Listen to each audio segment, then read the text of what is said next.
તો મિત્રો દેશી લેખ માધવ પર મારું સ્વાગત છે અને આપણે આવ્યા છે ફૂલભાઈને ચણા કાઢવા આગાહી જોઈ અને ખેડૂત હાવ તમતોડ મહેનત કરે છે જટ કાઢી લેવું અને આ ચણા છે ને 3 મહિનામાં પાકી ગયા 20 ચણા કપા ઉપાડી અને કાઢ્યા હતા હવે આ છેલ્લો ભર રહ્યો હવે આ પહેલો ભરાની કાઢ્યો ને તો ઉપડી જોઈને આપણે ટાર્ગેટ માર્યો તો કેટલા થાય તો કેટલા ટાર્ગેટ માર્યો તો કેટલા થયા કેટલા થાય એ તમને કહું પહેલાં ચેનલ પેજને ફોલો સબસ્ક્રાઈબ કરી લેજો આ છેલ્લો ભર છે આનો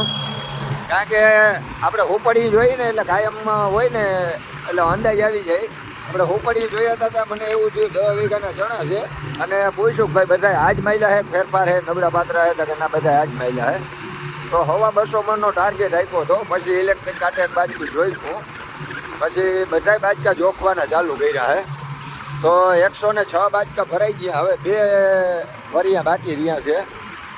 હવે ખાલી 7 બાજકા ભરવાના છે 2 ભરિયામાંથી 7 બાજકા ભરીએ એટલે 125 મણ જેવું થઈ જાય 225 મણ જેવું એટલે ટૂંકમાં આપણો ટાર્ગેટ છે એ ઊભો રહે 99% મણનો ફેર પડીએ ખાલી 124 મણ થાય કે 124 મણ થાય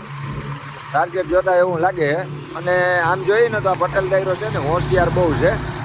એનું કામ કમ્પ્લીટ હોય જો બાસકા બધા ચોખ્ખી ભરી કમ્પ્લીટ હવે ભાગિયાને યુપી એમપીના ભાગિયા છે એટલે એને કદાચ જવું હોય ને તો સીધા હિસાબ કરવાનો જ રહીએ બધું ભેગું થઈ જાય અને માણસ છે ને અહીંયા બહુ જાજા છે એટલે આમ ટૂંકમાં આટી આવે એટલા ગયો ને તોય છે ઉપડી છે ને માયમ નથી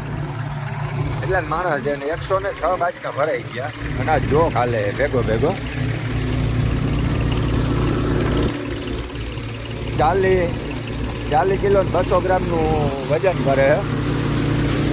અને આ ઘરધાણીને હક નથી થતું ભેગા વેરક્યા જ જાય છે ચાલુ જ રાખે ઉવેડો દોવેડો એ કે ભૂકણી વહી જાય એટલે ઘેરે વહી જવાનું અને દાયરની વાત કરીએ ને તો દાયર અહીંયા બહુ નથી આવતી પણ કાંઈ એનું કારણ એ ખાલી 3 મહિનામાં ચણા ભાઈકા કપા હતો કપા ઉપાડી અને પછી ચણા વાવી દીધા ચણા પાકી ગયા 3 મહિનામાં તોય 22 મણની એવરેજ આપશે 22-23 મણની ચણાની એવરેજ આપશે તો એ સારામાં સારું કહેવાય અને આજ પવન છે ને શુદ્ધ આથમણો રહી ગયો છે અને થોડુંક આ વરસાદની જે શક્યતા છે ને એના હિસાબે બહાટી બોલાવે છે સવારમાં ઝાકર આવી હતી 9 વાગ્યા સુધી ઝાકર રહી હતી તો એના કારણે થોડો ગાર પડ્યો હતો પણ વાંધો નથી આવ્યું વોલ માહિતી છે એટલે નીકળી ગયા નગર અમુક ટાઈમે વલ વધારે હોય ને તો ઘાર વધારે નડે પણ કોઈ ઘાર અમુક ટાઈમે નડતો હતો પણ ટાઈમ ટુ ટાઈમ નીકળી ગયા છે 4 કલાક જેવું થયું હે 10 વીઘાના ચણામાં એટલે કે કાયદેસર હાલે ને તો 3 કલાકમાં 10 વીઘાના ચણા નીકળી જાય તો આ 4 કલાક જેવું થઈ ગયું છે તો મિત્રો મળીએ નેક્સ્ટ વિડીયોમાં હજી 2 દિવસ જેવું વરસાદની આગાહી છે તો થોડીક તકલીફ રહે ખેડૂતને નખાય એટલું ઢાંકી લેવાનું મજૂર એટલું સાચવી લેવાનું બાકી તો ઘણીનું થઈને થાય કારણ કે એને પાત્રા માટે બગાડવાની ટેવ તો છે તો મિત્રો મળીએ નેક્સ્ટ વિડીયો